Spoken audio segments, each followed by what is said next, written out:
अमीर मोहतरम अल्लाह के वली हैं, ऐसी चीज़ों को पसंद नहीं करते, लेकिन नौजवानों के जज्बात अपनी जगह हैं।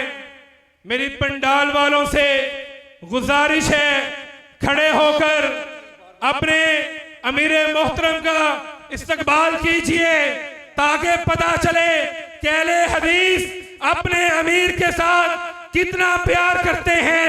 नाराए तकबीर, तेरा अमीर मेरा अमीर, हक का सफीर।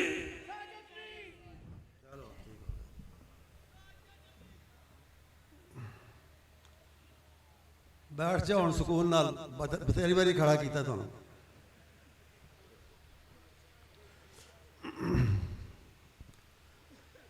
अल्हम्दुलिल्लाहि रब्बिल आलमीन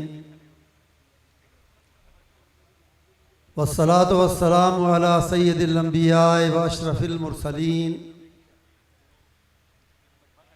सय्यिदना व नबीना मुहम्मद व अला आलिहि व सहबिहि अजमाइन। अम्मा बादु फ़अऊज़ु बिल्लाहि मिनश शैतानिर रजीम। कुल या अय्युहन्नासु इन्नी रसूलुल्लाहि इलैकुम जमीआ। स्टेज पर तशरीफ़ फरमा उलमाए किराम और मुअज़्ज़ज़ीन, मरकज़ी जमीयत अहले हदीस और अहले हदीस यूथ फोर्स के ज़िम्मेदार हज़रात और मेरे सामने मौजूद सामईन मोहतरम,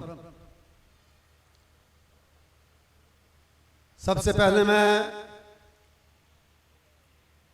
तहसीन और तारीफ़ भी करना चाहूँगा, दुआ भी करना चाहूँगा, मुबारकबाद भी पेश करना चाहूँगा अहले हदीस यूथ फोर्स पंजाब को और इसी तरह गुजरांवाले की हमारी इस अजीम तंजीम के नौजवानों को कि उन्होंने दो इंतहाई अहम मौज़ूआत पर आज के इस अजीम शान जलसे का कॉन्फ्रेंस का एहतमाम किया।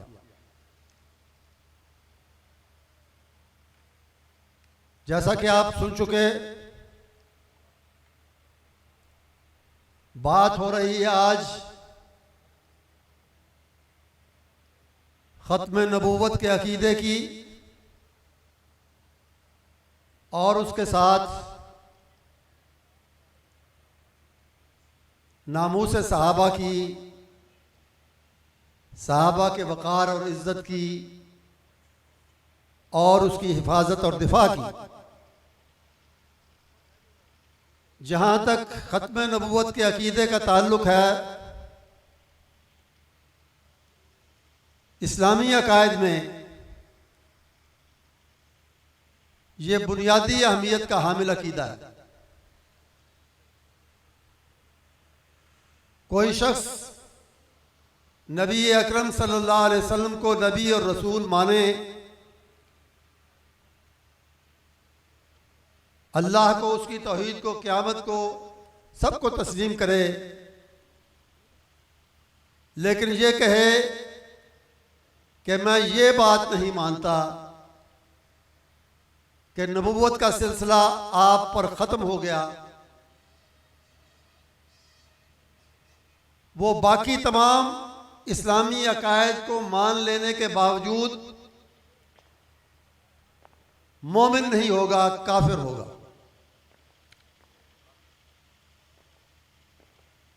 जहां तक ख़त्म नबूवत के दलाइल का ताल्लुक है, कुरान और हदीस के हवाले से आप उलमा से सुनते रहते हैं, आज भी सुनेंगे, कुछ सुन चुके हैं। मैं उनकी तरफ जाने की बजाय ये वाज़े करना चाहूँगा, ये कहना चाहूँगा कि आइए देखें खुद नबी अकरम सल्लल्लाहु अलैहि वसल्लम ने और आपके सहाबा ने खत्म नबूवत के अकीदे को क्या अहमियत दी। नबी अकरम सल्लल्लाहु अलैहि वसल्लम के दुनिया से चले जाने से कुछ पहले आपके आखिरी सालों में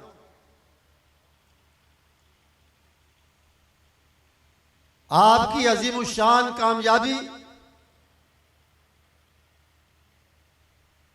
और आपके पूरे अरब पर इक़्तिदार और तसल्लुत को देखते हुए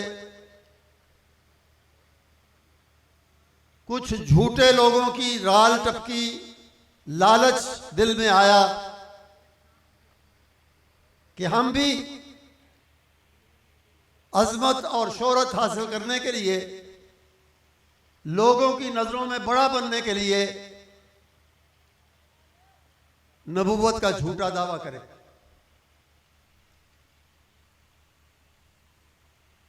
उनमें से एक असवद अंसी कहलाता है तारीख में।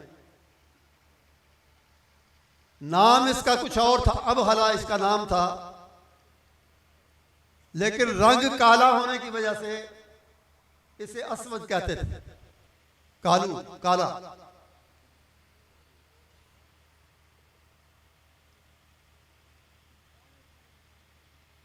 और मैं ये वाजे कर दूं कि अल्लाह ताला ने जो नबी भी भेजा रसूल अकरम सल्लल्लाहु अलैहि वसल्लम से पहले, उसको हुस्ने सूरत और हुस्ने सीरत दोनों से नवाजा। सूरत भी आला, सीरत भी आला। और अपने आखिरी नबी पर उसने इन नवाज़शात की अखीर कर दी। आपको हसीन तरीन भी बनाया और किरदार के लिहाज से बुलंद तरीन भी बनाया। तो फिर हम क्यों ना कहें कि तेरी सूरत से है आलम में बहारों को सबात, तेरी सूरत से है आलम में बहारों को सबात, और तेरी सीरत के सिवा दुनिया में रखा क्या है।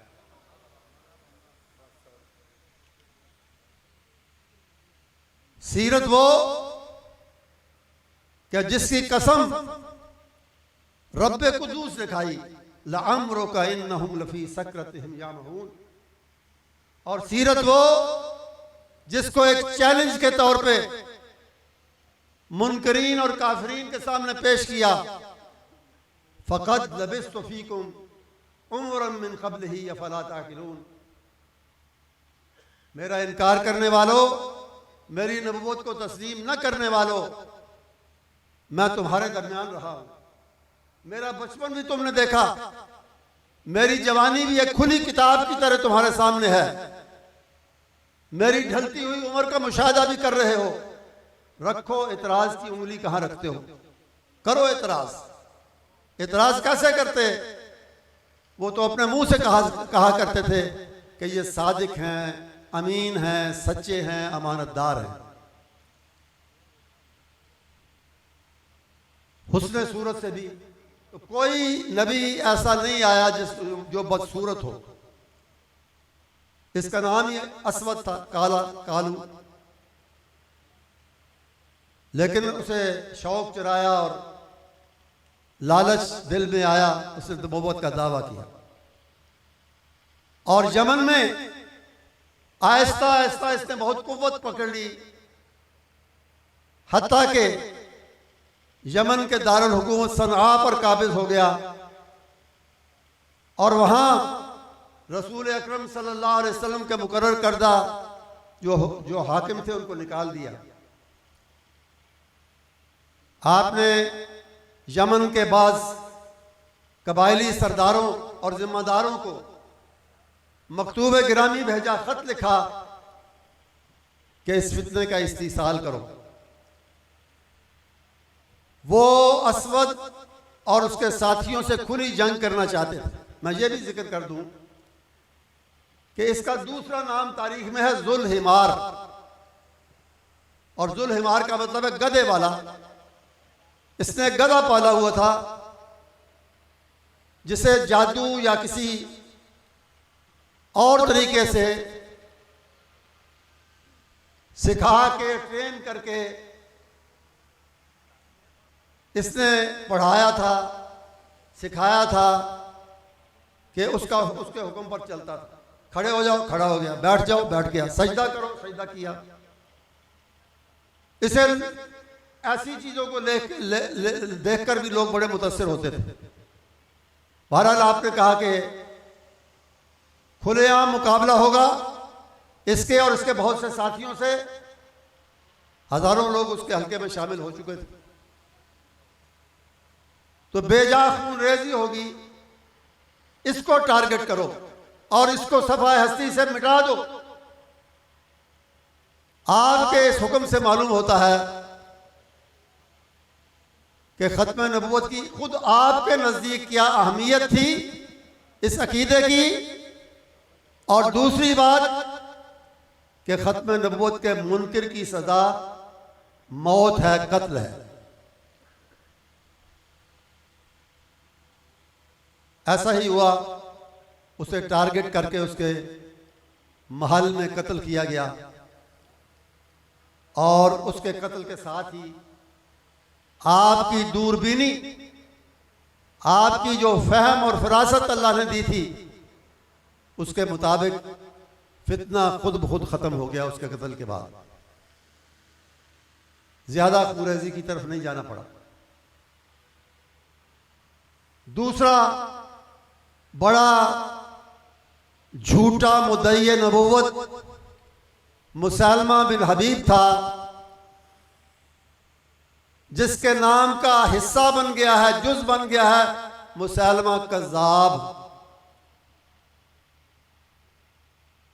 एक तारीखी रिवायत के मुताबिक इसने अपना सफीर भेजा।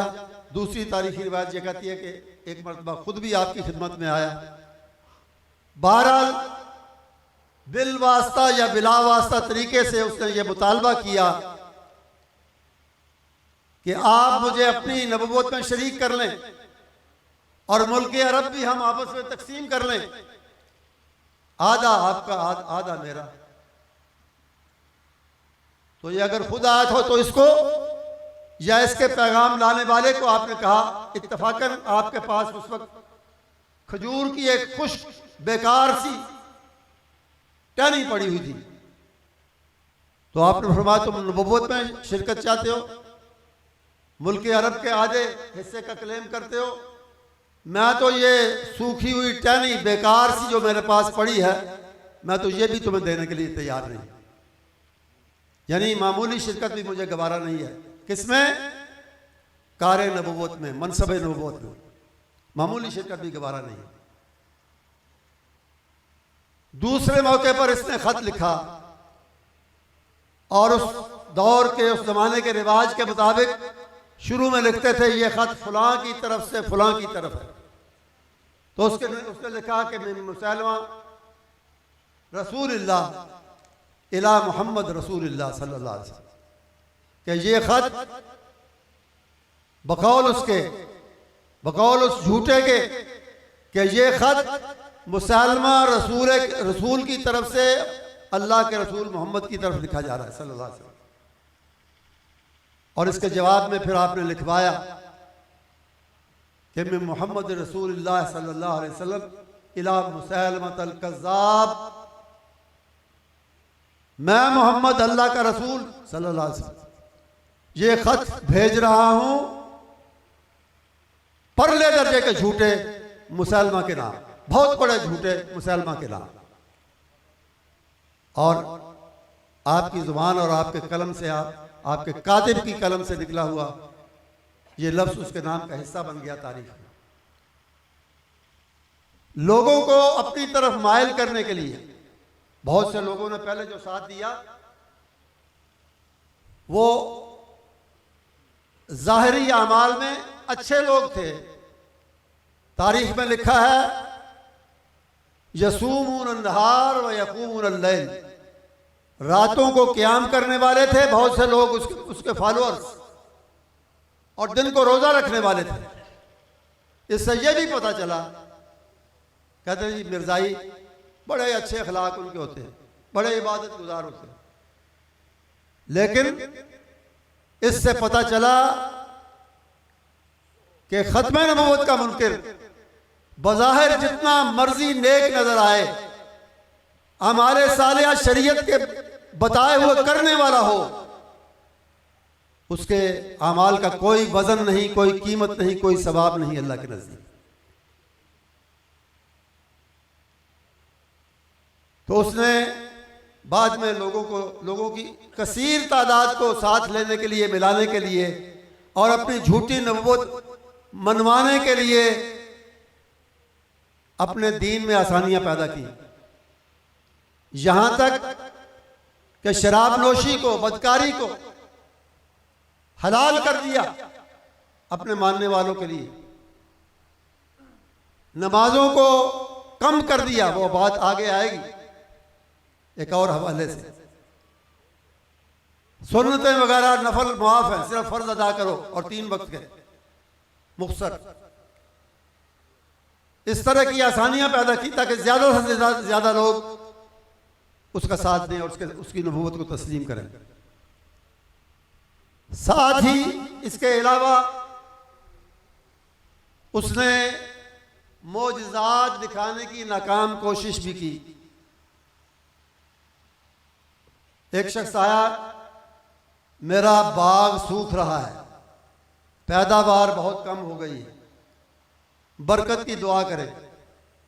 झूठे नबी ने दुआ की, बाग बिल्कुल ही सूख गया, जो रहा सा था वो भी खत्म हो गया।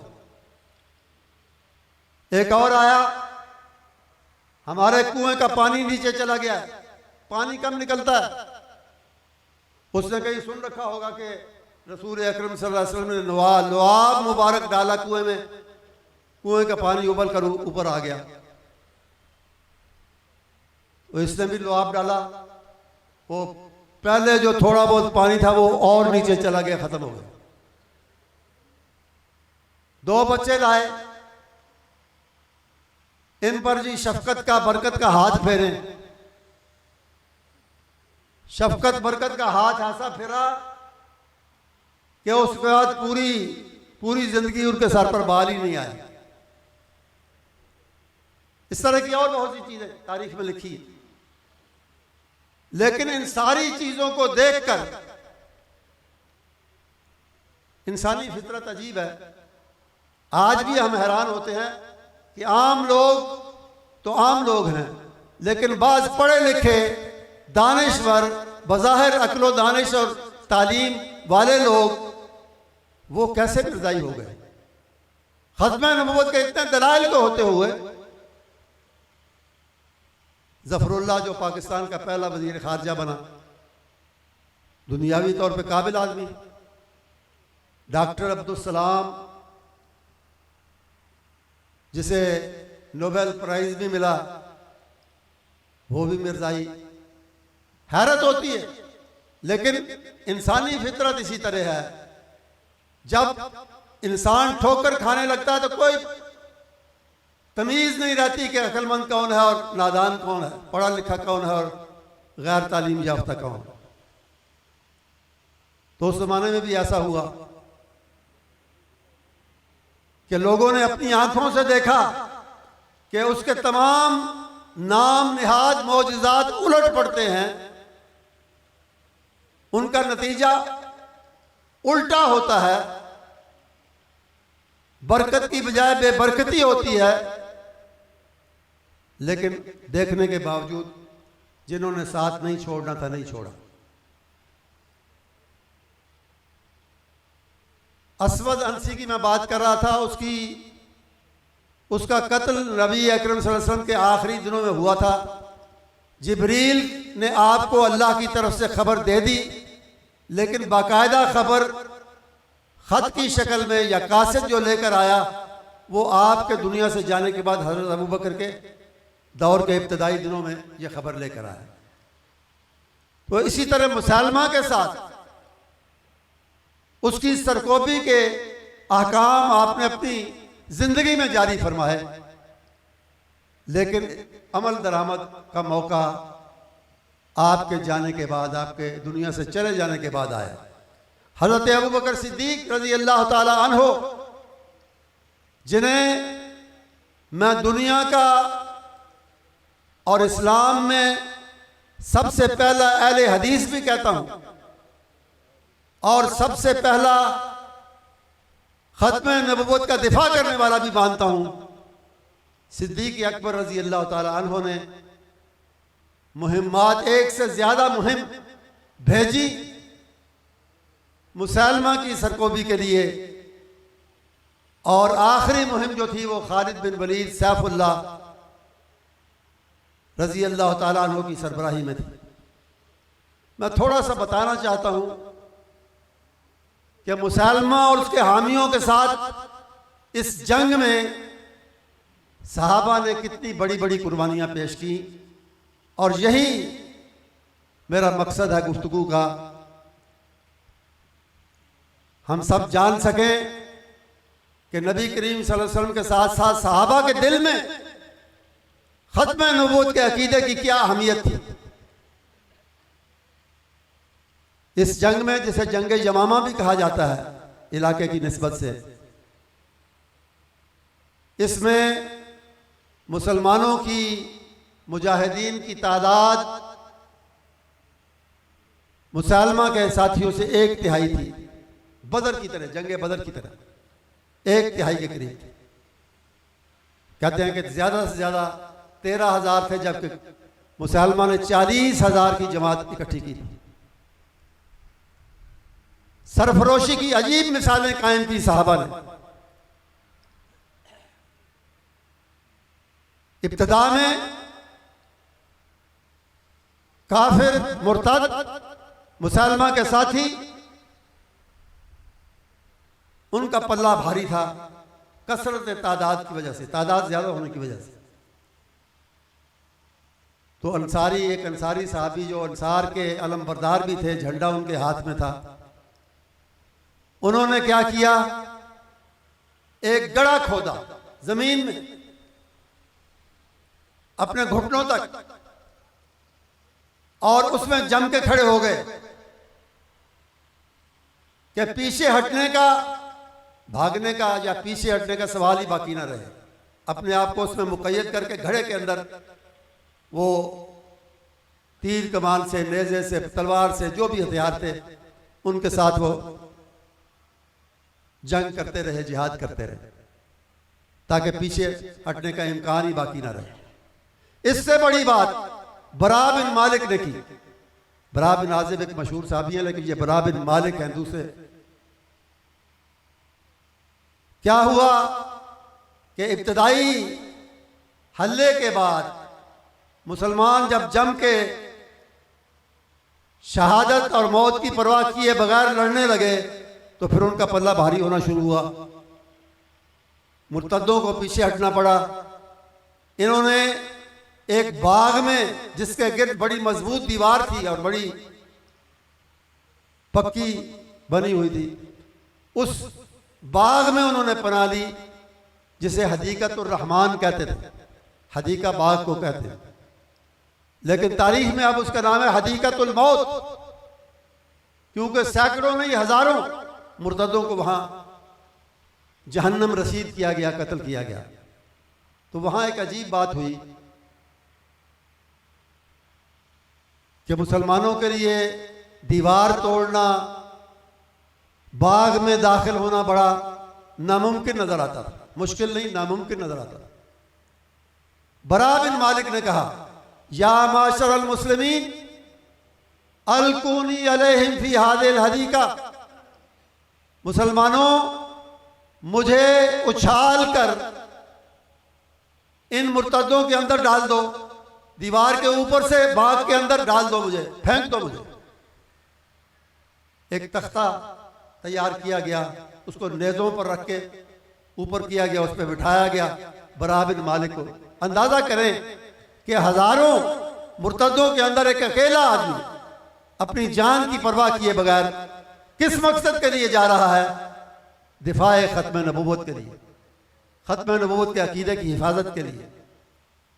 उछाला गया, दीवार के पार हुए, लड़ते भिड़ते जख्मी होते इन्होंने अंदर का दरवाज़ा खोल दिया, बाहर का दरवाज़ा इन्होंने खोल दिया। मुसलमान तेजी से अंदर दाखिल हुए और फिर कुश्तों के पुश्ते लगा दिए।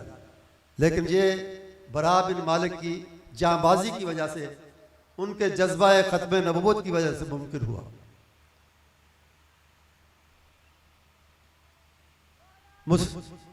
और ठहर जाए यार, मुसलमा कज़्ज़ाब ये भी कत्ल हुआ और इसको कत्ल करने की शहादत किसे में दी?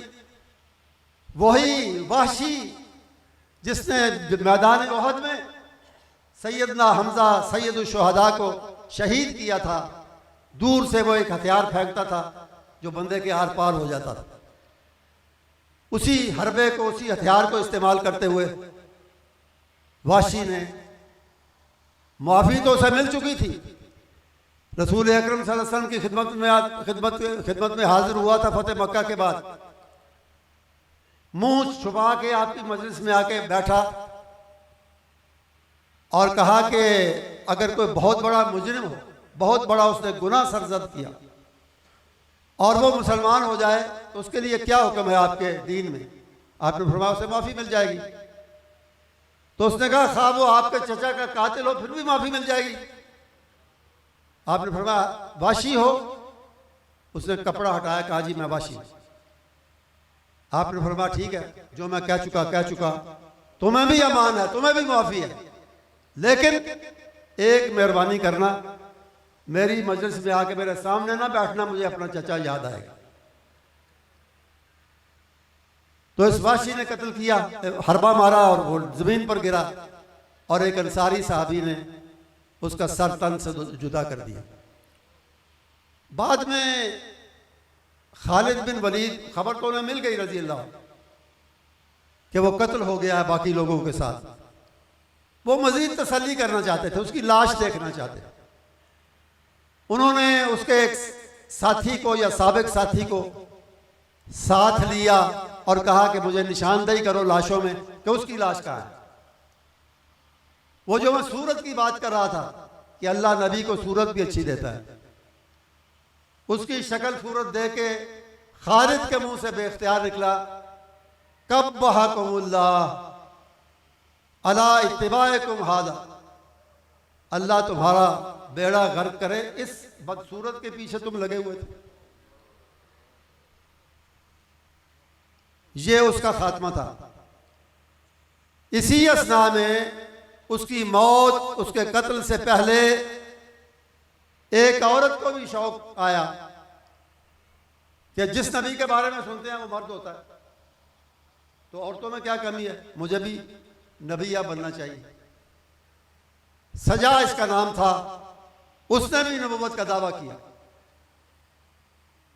और फिर कहते हैं कि वो खतीबा भी थी, तकरीर गुफ्तगू अच्छी करती थी, शक्ल की भी अच्छी थी। कुछ कबायली सरदार उसके साथ शादी भी करना चाहते थे, कुछ इस लालच में भी उसके साथ आ गए। बहरहाल उसके साथ एक अच्छी खासी जमात इकट्ठी हो गई। जब मुसलमान ने सुना कि हजरत खालिद और उनका लश्कर आ रहा है, उसने कुछ कमजोरी महसूस की अपनी। हजरत खालिद की शोहरत वो जानता था, तो उसने प्लान बनाया कि मैं झूठा नबी झूठी नबी आपस में मिल जाते हैं, फोर्स ज्यादा इकट्ठी हो जाएगी, बड़ी हो जाएगी। तो उसने उसे बुलाया और आगे बढ़कर उसका इस्तकबाल किया, कीमती तहाइफ उसकी नजर किए और फिर एक खैमे में वो इकट्ठे हुए और 3 दिन तक इकट्ठे रहे। बाहर निकल के सजा ने कहा कि हमारी शादी हो गई और हमारी नबूवतें इकट्ठी हो गई हैं, झूठी नबूवत। तो वो सरदार जो शादी के लालच में साथ थे वो तो अलग हो गए उसी वक्त। बाकी लोगों ने जो उसके कबीले के थे उन्होंने पूछा कि शादी हुई है, महर क्या मुकर्रर हुआ? उसने कहा वो तो मुझे पता नहीं, मैं पूछती हूँ मुसलमान से कि महर क्या देगा। तो उसने पूछा, उसने कहा कि लोगों को बुलाओ जो एतराज़ करते हैं कि महर मुकर्रर नहीं हुआ। वो आए सरदार, बात हुई।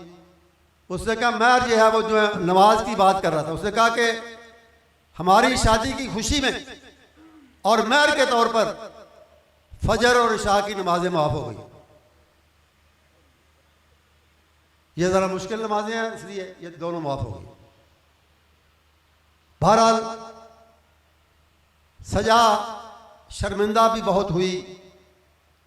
3 दिन उसके साथ रहने पर और शादी के दावे पर उसके सरदारों ने, उसके साथियों ने शर्मिंदा किया और वो उसे छोड़कर चली गई। इसी शर्मिंदगी में वो देर तक जिंदा रही। बाद में सैयदना मुआविया रजी अल्लाह ताला अन्हु, उनके दौर में बसरा और गिरदोनवा में कैद की शक्ल पैदा हुई, कैद की सूरत हाल।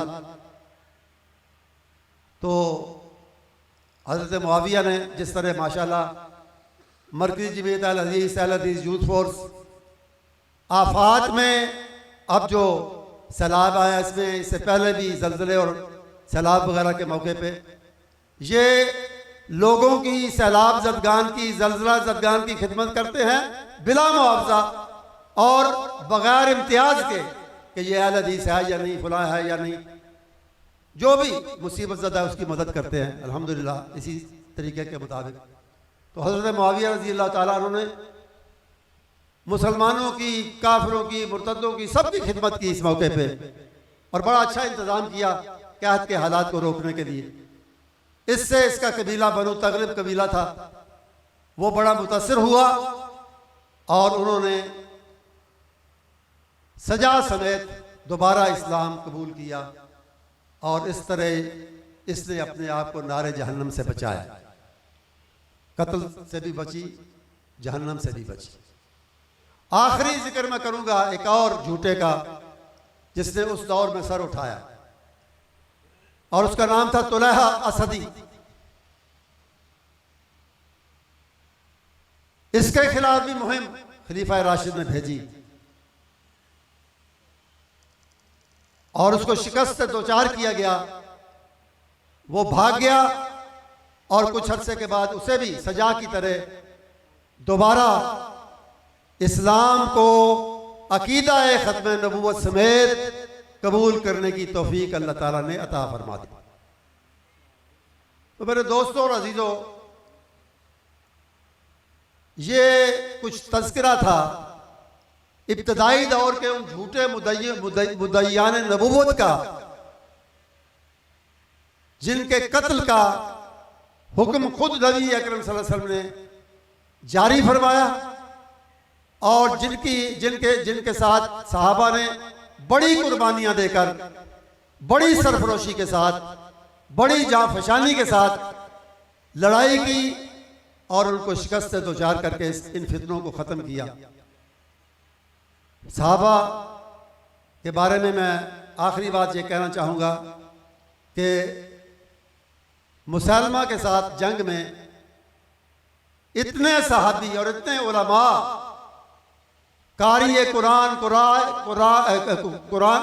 के कुर्रा शहीद हुए तो उसकी मिसाल हमारी पहली तारीख में नहीं मिलती।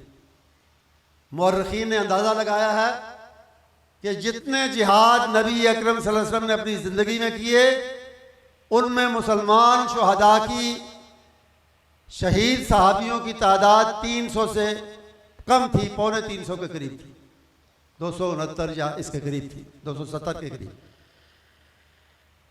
लेकिन अकेली इस जंग में कम अज कम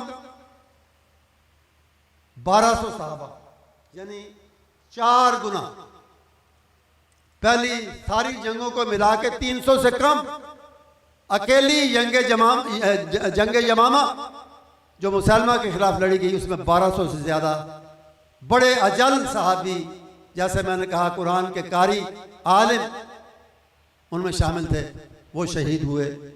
तो ये वो कुर्बानियाँ हैं जिन्हें अव्वल दौर से, सहाबा के दौर से ख़त्म नबूवत के लिए दिया गया और आखिर में मैं ये कहना चाहता हूँ कि ख़त्म नबुव्वत का अकीदा सब मुसलमानों की मीरास है, लेकिन इस पर ज़्यादा हक अगर किसी का है तो सिर्फ अहले हदीस का है। इसलिए कि हम रसूल अकरम सल्लल्लाहु अलैहि वसल्लम की ज़ात पर ख़त्म रिसालत को भी मानने वाले और आपकी बात को भी आखिरी मानने वाले। एक मरतबा हज़रत अल्लामा इहसान अली शहीद रहमतुल्लाह अलैह ने एक मुश्तरका जलसा, जिसमें देवबंदी बरेलवी वगैरह भी थे, उसमें कहा था कि आप लोग ख़त्म नबुव्वत के दिफा में इस जलसे के अंदर आए, बड़ी अच्छी बात, लेकिन ये तो सोचें कि आप नबी अकरम सल्लल्लाहु अलैहि वसल्लम की ज़ात वाला सिफात पर रिसालत के ख़त्म होने को तो मानते हैं, लेकिन आपकी बात को आखिरी क्यों नहीं मानते और उस पर इमामों की बात को क्यों फौकियत देते हैं? कोई इस सवाल का जवाब नहीं दे सका। तो इस अकीदे पर सबसे ज्यादा हक अहले हदीस का है। इसीलिए मरकज़ी जमीयत अहले हदीस और अहले हदीस यूथ फोर्स मैदान में हैं इस अकीदे के दिफा और हिफाजत के लिए।